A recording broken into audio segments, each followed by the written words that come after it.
Wonderful. So, art and the big questions of life. I'm, as you've heard from that biography, I'm, to borrow the words of Amos, neither an artist nor the son of an artist. But I believe God has just given me a love for art, an eye for the aesthetic, and over the years I've come to make friends with a number of artists who have taught me a great deal, and particularly among them is Liviu Mocan here. And while in Romania as well, living 11 years there, I began to collect a number of works of art, sculptures and paintings, and which have really enriched my life and my ministry ever since. So let me tell you then about how I've learned to collaborate with artists, particularly with Liviu, in a broader ministry that includes worldview and apologetics. So, to start with, I wanted to talk about art as a tin opener. And in the city of Krakow, which many of you have been through just to get here, in 1994, I visited the city and discovered an amazing basement cafe. And around the mahogany dinner tables or kind of coffee tables, under the dimly lit vaults, young Poles were talking about, well, I had no idea what they were talking about, but I imagined that they were talking about how are we adapting to this completely new world. Communism had come to an end just a few years before, and they were having to make sense of the huge changes that were taking place in their society, in their lives, and so on. And at that time, I was working with Youth with a Mission, with their Relief and Development Ministry in Switzerland, and I'd come to discover how extremely important a biblical worldview is on kind of every aspect of life and of work and so on.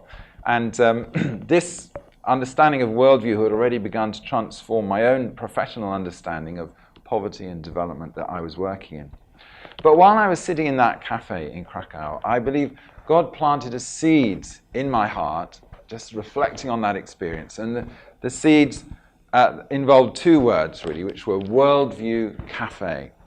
And I imagined, well, a Worldview Café, I guess, is a place where people could try and make sense of the different worldviews that are kind of bombarding them, the East and the West, and could ideally could be a place where people might explore, well, what does the Bible say? How does the Bible give us a vision for all of life and society?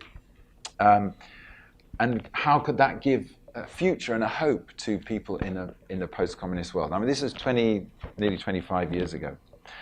And I thought, that's I'm going to take hold of that vision, a Worldview Cafe. The only problem was, I had no idea what a Worldview Cafe really was or how to start one, because I had not had any background in business, and I liked coffee, but I had no idea how to make a proper espresso at that time.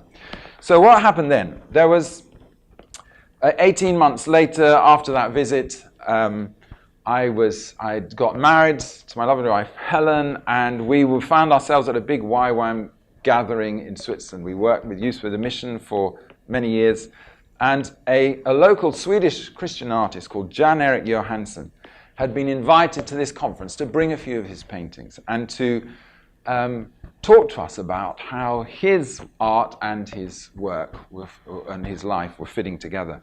And he had some extraordinary paintings and talked about how he brought his understanding of the gospel and of the Bible into his paintings. But they were of ladybirds, they were of horses, and there was this one in particular which I loved, which really captured our imagination. And he asked us a load of questions, and I could see how bringing art into a conference of just a whole random group of young people working with Youth of the Mission could really transform the way they discussed and engaged with one another. And so he really gave us a masterclass in how to use art to engage people holistically. Now, over the next few years, we began to realize how art might play a key role in this Worldview Cafe, which still didn't exist, providing kind of visual parables. See what this is, if you can see it kind of well enough. It was just two vertical sort of tableaus. Can you get the one off these two here? That's cool. One had just a 7 on it, and the other one we worked out had 77s on it. But just placing up there in front of us and asking us what we saw and so on, he got us to realize that you can take a work of art like this, and it can have an overt meaning, a kind of an obvious meaning, but it can also have a sort of a second, deeper level of meaning. And of course, this one is about forgiveness, because Jesus says, well, he was asked by Peter, how many times should I forgive my brother? As many as 7 times? And Jesus says, no, not 7 times, but how many? 70 times 7. And so you get the contrast between human kind of capacity for forgiveness and divine capacity for forgiveness in a very visual way. And so that was we went away with that thinking, could our Worldview Café somehow use artwork that works like a parable? See, when Jesus told parables, there was an everyday story about something in life, about sheep on the, outside Jerusalem, whatever. But he turned that into, there was a message about the kingdom of God in there as well. And we thought, can we have works of art like this one, which on the surface, has nice patterns of 7s, but for people who would ask a question about it, say, what lies behind that? There'll be this sort of second level of meaning. And so we asked for permission to copy this painting, which we did, from Jan Erik, and it was one of the first things on the wall of our cafe, which we finally opened. It was about 10 years after I got that vision, and it was a great long story, but we finally opened the cafe in Cluj in Romania in January 2004. And we had a few permanent works like that, one of the 7s. But with the university art faculty just across the road from our cafe, we began to invite artists to come and hold their exhibitions. For several art students, it was the first chance they had of a solo exhibition. So we could really bless the art community there. But we also invited established artists to display their works. And one event taught me a great deal. It was an exhibition we organized called Minority Report. And and at the time, by the way, when you'd hold an exhibition, an art exhibition in Romania, and it might still be the case, that generally an art critic is invited to come along to wax eloquently, we say in English, to say some wonderful words about the exhibition, and the artists just sit quietly at the back and sort of try and look pleased. But we said, no, we want to do it differently. We want to let the artists have a few words, even though a number of artists, they paint because they can't speak. But we asked them, would you like to say a few words anyway? And this is what we did with the Minority Report. Romania is predominantly Romanian ethnically, but there are a number of minorities, and particularly in the city of Cluj where we were. There's a number of Hungarians, maybe up to 20% of the population there were ethnic Hungarians. And there were Germans, there was a small Jewish population, and 1 or 2 others. And so we asked a number of members of these minority ethnic groups just to bring a work of art, a painting of theirs that we could put up, and to say a couple of words about it. Well, the room was packed out, and one of the first questions was from a Romanian girl called Tame. She was the graphic designer who worked with us. And she asked this question of the Hungarian artist. She said, when I was at the art faculty, when I was a student, I found that my Hungarian colleagues would often express a lot more violence in their paintings, in their works. Do you feel somehow the same way? And of course, this is a complete taboo. How can you raise that kind of question in a public meeting about ethnicity, violence, minorities, majorities? It was extraordinary. And yet, because we were talking about works of art, it just opened up. And within a few minutes, we found complete strangers were talking about their own feelings regarding their ethnicity. And that was extraordinary. We thought, there's no way you could have engineered this. There's no way you could have asked people, hey, can you please now tell this group of people, how do you feel about being a minority? Unless they were political activists and doing that all the time. But these weren't. These were ordinary people. And so we realized art can be this tin opener. It can open something that is normally closed. It can access a place in people's hearts, in their minds, and open them up to share and to talk, to engage. And this really was remarkable because we found that just after that event, there was an art critic in the room. This is the actual event, and he stood up at the end and he said, "I've been to more than 100 art exhibitions, but none of them has compared to this one for its warmth and its atmosphere." You know, there was something remarkable that God just gave us in this kind of approach to using art. So we began to see how art can be subversive, how it has this way of getting past people's kind of rational or intellectual defenses and to reach their heart or their soul, like a divine tin opener. And the same thing happened a couple of years later when we did an exhibition called Emigration. The way we did it was like this. We invited people. We gave them 1 week. We said, we're going to have a competition to create a poster on emigration. And Romania is a country that has sent huge numbers of emigrants to other countries around Europe. And we didn't know what would happen. But we said, we'll give you a €100 prize for the best poster. And you got 1 week to come up with a poster. Well, we had no idea how many would come, but there were over 70 entries. We covered the walls with these posters. And it was, once again, we saw the divine tin opener at work, because here were a bunch of students, artists, others who weren't artists at all, but they wanted to say something about emigration. And it opened up this complex interplay between the lack of hope people felt about living in Romania or their job prospects, how that drove them to emigrate, and yet how emigration split families and opened up deep wells of sorrow. And all these emotions, and on the economic side of it, the practical side of it, were wrapped up and were displayed through these extraordinary posters. So now maybe this was my learning. I'm sharing my journey of learning. You are artists, and perhaps all this is you know already, but I was so excited to discover the kind of power that art can have to open people up. Then the second point I want to make is about how art is a character reference. So this cafe that we opened, and here it is. I mean, you can't see the beauty of it, but we loved making it and creating it. But we came to realize, at first, we realized, okay, we've got to make a cafe. It's going to be a place where we can get people to think about different worldviews. So it was a long journey, as I say. It took 10 years from when we first got this word, Worldview Café, till we opened. But we learned along the way, first of all, that we wanted to create a place that would encourage and facilitate discussion about these big questions of life.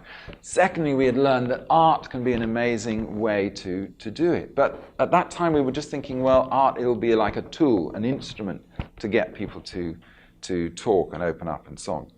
But then when we realized we had to actually begin a business, we had to start a cafe business, that's when it started to get more sort of challenging. So we thought, well, how do we go about starting a business in a way that shows and demonstrates this biblical worldview that we want to get people to explore? Well, that's how we got to think about and reflect on how do you actually bring this approach to art into creating a space, a physical space like a cafe. And we learned three things. Firstly, it has to be the best. When you read about God's instructions for making the tabernacle or building the temple in the Old Testament, you realize that God only wants the best and is not honored by half-hearted work. And if you think right back to Cain and Abel and the difference between the two of them, one brought the best and the other one was half-hearted. So we hired out some of the best interior designers in Cluj. They were not Christians, most of them, but we went for the ones who seemed to be the best artists. And then we had a really interesting experience of working with them, because the guy in charge was a complete scoundrel. But anyway, we ended up with some of the really best decor. And in terms of furniture, we also scrapped our sort of, well, what's the least we can get away with? And we increased our budget. We said, we've got to spend more and make the best. And so we got some local artisans to make wrought iron chairs and tables. Again, it needed to really be the best.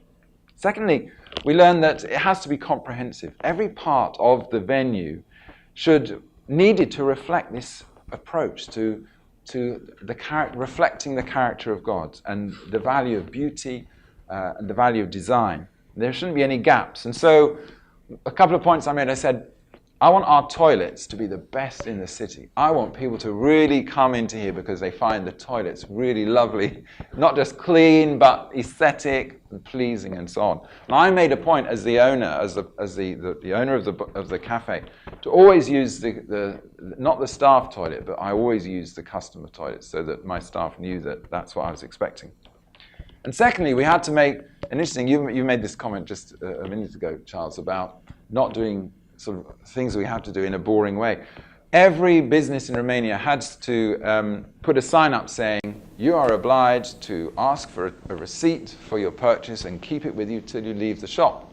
And most people, they just type out the words, print it on a piece of white paper and stick it on the wall, which is, of course, really ugly. So we thought, no, let's make this part of the work of the decor. And so we printed it on our handmade paper, the same as the menu, put a lovely frame around it. We used the same design elements that we are using for the best. We used it for the mundane as well.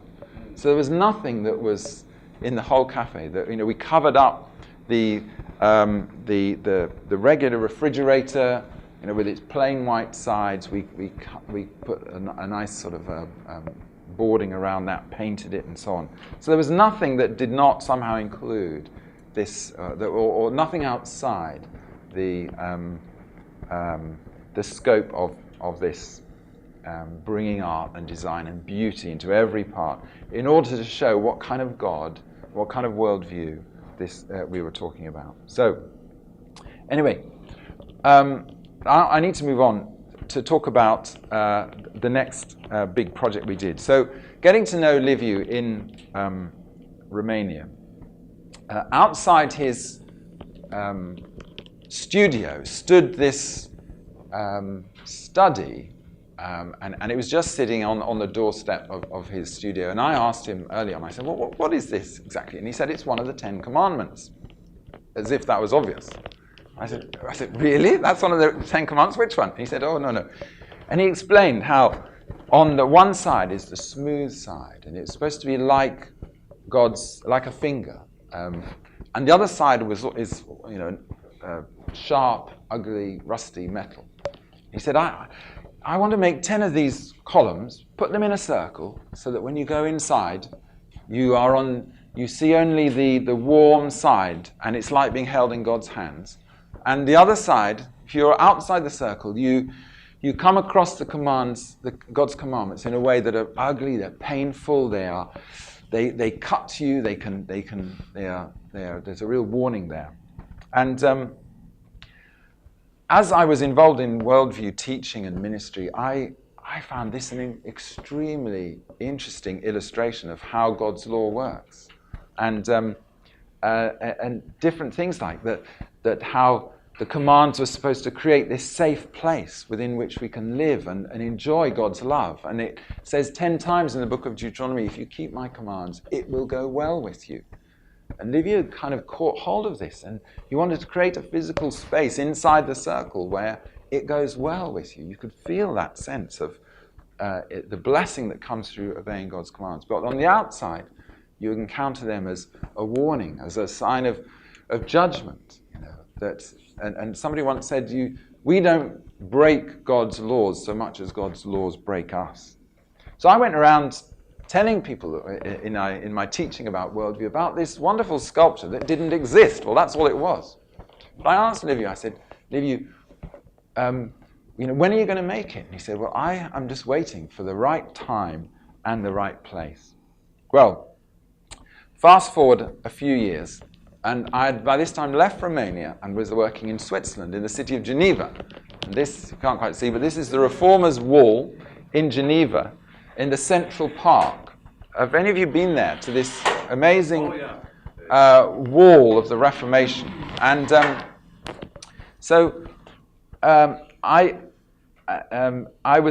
we'd started to work amongst the international community of Christians in Geneva, again, helping them to connect with Geneva's spiritual heritage. And the Reformation played a really big part of this, of that heritage. And particularly, there was John Calvin, who helped to transform, by the grace of God, the city of Geneva from one of the smelliest towns in Europe, it was at the time, to a model city-state, which was known for its stability, its order, its prosperity, and its justice, all in one generation. It was an incredible story of Geneva at the time of the Reformation. So in the park, next to the old medieval city, is this monument of the Reformation, acknowledging the roles played by Calvin and three other reformers in the spread of the Reformation throughout Europe and on to elsewhere. If you don't recognize them, the guy on the left is Guillaume Farel. He was the French evangelist who brought the gospel to Geneva. Then there's Calvin. Then there's Calvin's successor, Theodore de Beze. And finally, John Knox, the Scotsman who took refuge in Geneva. And then he took back to Scotland the Reformation, and from Scotland it went on, and particularly to North America and so on.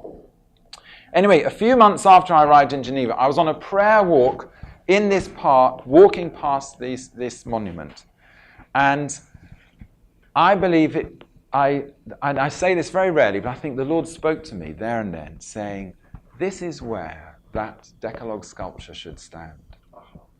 And I thought, well, that would be nice, wouldn't it? But, this is Geneva. It's a nice idea, but it kept coming back to me with more and more insistence. And I began to wonder if maybe the Lord was in it. So I contacted Liviu and said, Liviu, remember the Decalogue sculpture? Have you made it yet? No, he said. Well, he said, would you mind making it here in Switzerland and in Geneva? And I told him the story and I explained. And after several conversations, we agreed that if the Lord would provide a place and the funding to make it, and that would be my responsibility to do that, he would make the sculpture, which would be his responsibility. And so that's what we did. And a year and a half later, that's where it stood, in the Parc des Bastions, in the center of Geneva. But it was quite a journey on the way. We had to deal with some serious setbacks. The first, of course, was when we went to say, you don't go around and say, would you like a monumental sculpture in your city? And we talked to one or two Christians who were in the parks and working in the public sort of place in the city of Geneva, and they said, no, forget it. The city is full of sculptures already. Every embassy who's got, the United Nations offices here, they all want to give sculptures by their favorite, national sculptor to the city of Geneva. No way, the place is full. So we said, well, Lord, if you've spoken, if you want this sculpture to be here, then would you provide a place? How will you do that? And so what happened was we ended up meeting the person who was running the Calvin celebrations in 2009. And I started to realize that, okay, this is going to be a big celebration for the city of Geneva, the 500th anniversary of Calvin's birth. And I began to look and see, actually, there's some really great links between Calvin and the Ten Commandments, the Decalogue. So I went to see the priest who was running the celebrations. I said, would you like a great big sculpture as part of your celebrations? And he said, and when I shared the vision for it, he said, oh, that is amazing, because we really wanted something that would leave a lasting impact, a lasting impression. Not just 1 month of activities he was planning, but something that would speak to people for many, many years ahead. So he began to help us look for a place. But along came another major problem with the fundraising. We needed about 300,000 euros, we thought, to create this and cast it in bronze. But this was now September 2008, and a little event took place in America, the collapse of Lehman Brothers Bank. The financial crisis took hold, and it was not a good time to raise a large amount of money for any kind of project, certainly not an art project. And so we said, well, Lord, how are we going to do this? And again, to cut a long story short, Liviu said he was inspired to come back and say, do you know what? We could make it in fiberglass. Instead of casting it in bronze, we can make it in fiberglass and coat it in gold leaf. And that's what he did in the end. These are fiberglass covered in gold leaf. Of course, it would cost 1/10 of making it in bronze, and it would be portable. And that's the agreement we came to with the guy organizing the Calvin celebrations. He said, I can give you a space in that park, but only for 1 month. Can you bring it and take it away in a month? And so that was what happened. The Lord provided this the space for a month, but we ended up actually holding. This is the team of us that brought it together. Oh, I should tell you about the money. The guy in the middle is a Swiss businessman. He's a property developer in Geneva, and as we were looking for the funding, a friend of mine who knew this guy in the middle, he said, go and see Stefan. Maybe he'd be interested. So I went to see him, talked about the project, and he said, yeah, maybe. But I gave him a copy of a DVD, a film that had been made by some people in the States, a beautiful film on Liviu's work and his family and his ministry. It's a very, very effective film, beautiful, beautiful piece of filmmaking. So I gave it to Stefan, and he said, oh, well, I'll take a look, get back in touch after 2 weeks. So I went to see him 2 weeks later, and I sat him down, and he said, almost right away, he said, I've watched the film. God has spoken to me. I want to be involved in this. How much money do you need? And he ended up giving us 50,000 Swiss francs, which was pretty much what we needed to make the sculptures. So the Lord brought us together to create this extraordinary exhibition, which went from Geneva.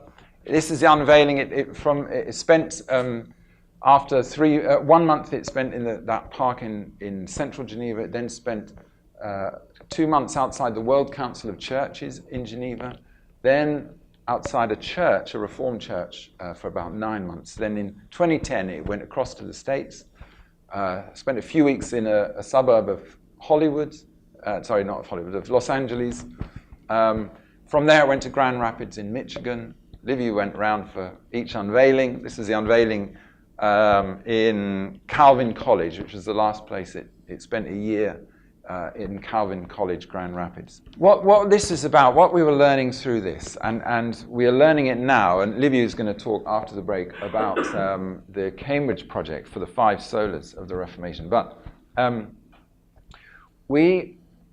in creating this public sculpture, sitting in the park, as it did in Switzerland, so this one here in Geneva's Central Park, we had to find a way to bring together the history, because this is about the history of Geneva. It was about the 10 Commandments, and it was about Calvin as a person. It had to make sense to all 3 of those things.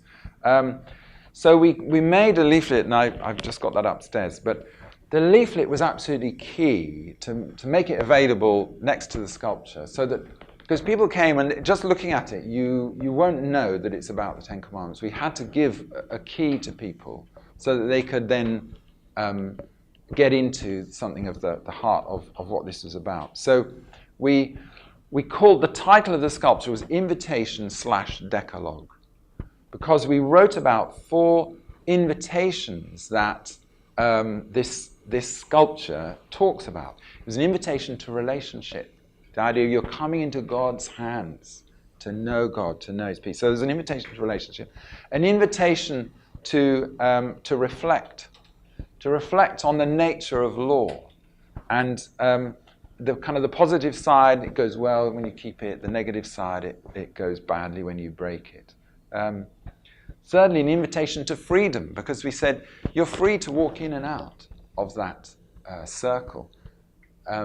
As we have a freedom to obey God's laws or not. There's this moral freedom and responsibility, but we're not free to choose the consequences of whether we live inside and out. So there's this sense of freedom, but it's a limited kind of a freedom.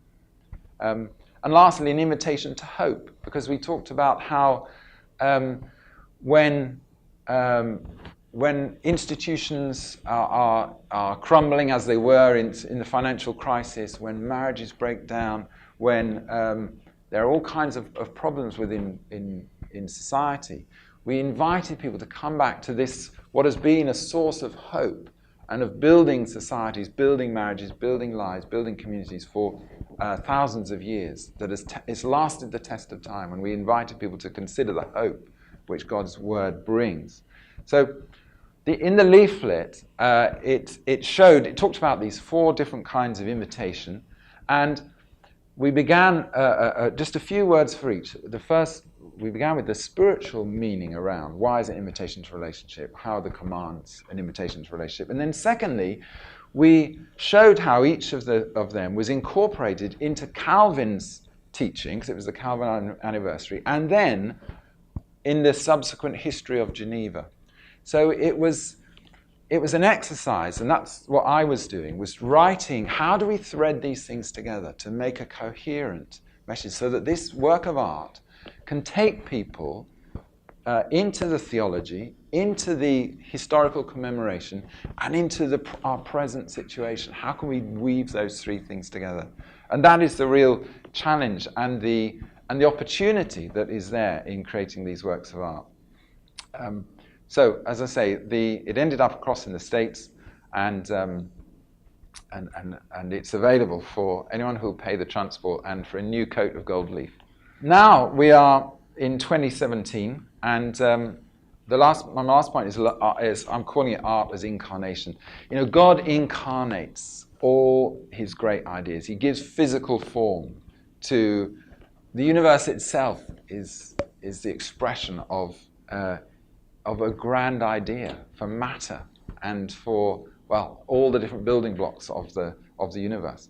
The human race is God's incredible idea of people to bear his image and his likeness. And the one we usually call the incarnation is, of course, Jesus Christ, God himself becoming one of us to reveal his ideas. So I think there's this great challenge of how can we turn ideas into, how can we incarnate them? How can we give them physical form? And this was a challenge that was put to me about 4 or 5 years ago by YWAM's European director, who said, how are you planning to mark the 500th anniversary of the Reformation in 2017? What are you going to do? And I thought, it would be fantastic to do this, because the Reformation has had such an extraordinary impact, not just on the church. Obviously, it gave birth to the Protestant church, but the Reformation ended up having an enormous impact on the culture, on the education, on science, on the economy, on literature, on so many aspects of European civilization through the Reformation. And I thought, this is such an amazing idea, how God's wisdom and how his word can transform nations, can transform societies. But how do you take 95 theses, and this is the first however many of them there are in Latin, as Luther wrote them originally. How do you take this set of words, 95 theses, and form an idea out of them? That's what I began to think about. But the first thing I realized was, if we're going to have any kind of big event in 2017, we need a website, and we need a domain name. So I went and Googled, okay, what domain can I get? I found reformation2017.org was available. So I bought it quickly in 2013 before anyone else got there. And sure enough, a couple of years later, the Lutheran Church in Germany wrote to me, are you going to use this domain name? We would like to buy it from you, please. I said, so not. They offered me 500 euros. I said, no, sorry, we've got it for something. I don't know quite what yet, but we have got it for something. And so the Lord, in last year, kind of brought the pieces together, and we've created on this website, which you can visit it, we are doing a project to crowdsource 95 theses for today. And they're not about how to reform the church, but it's about how can Christians be a reforming influence in the world? What are some of the big issues in the world that we would like to see changed? So that's the main focus of the website. But we also have planned and set up a whole program of events in Cambridge and some new research. But all this is rather words-based. And Liviu called me last September and said, "Hey, Jonathan, I think I've got an idea for a sculpture for the Reformation. What about the 5 solas?" And we began to have a talk and a conversation around it. And I thought, wow, this is fantastic, because here's the 5 solas are these big ideas which summarize the theology of the Reformation. And yet they are Latin phrases which no one can understand. So how can we enter the spirit and the meaning of those 5 solas? And so that is what we've been doing ever since. And we did the same deal. I've got to come up with the money and the place, and Liviu's got to come up with the 5 sculptures. And we're both finding it a real challenge. But the Lord provided a place, amazingly, from the very beginning, outside the church, which was the university church in the centre of Cambridge, which is where the Reformation was focused on 500 years ago. It's amazing. It's the perfect place in Cambridge. And the priest in charge of that church, he's absolutely, completely supportive of the project and is really helping us. So we got a great place. We need a budget of £46,000. That's about sort of 50,000 euros. And we're almost halfway there. And we need the other half. But Liviu is also halfway there and making them. And so it's a race to see who's going to finish first, Liviu or me. Anyway, to conclude, and we'll hear more about that. Liviu can show you more about that. You've seen the film. We could maybe show you that. There's a slightly longer version we could show you after the break, maybe. But this is how they perhaps will look in opposite King's College Chapel. That you can just see it in the background, the iconic King's College Chapel in Cambridge. And one of the English reformers, Thomas Cranmer, said, "What the heart loves, the will chooses, and the mind justifies."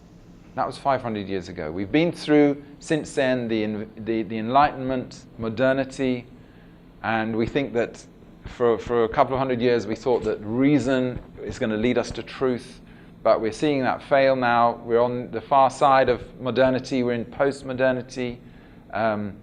And in this culture today, images are more important than ever. We live in an increasingly visual age. And so through this 5 Foundations exhibition, we're bringing together a historical commemoration, a public sculpture, and a theological message. And we've discovered that such exhibitions have the ability to connect the past, the present, and the eternal in a way that can help people to discover the reality of the great artist and the Lord Jesus, who is the same yesterday, today, and forever. So that's our ministry. That's what we're trying to do.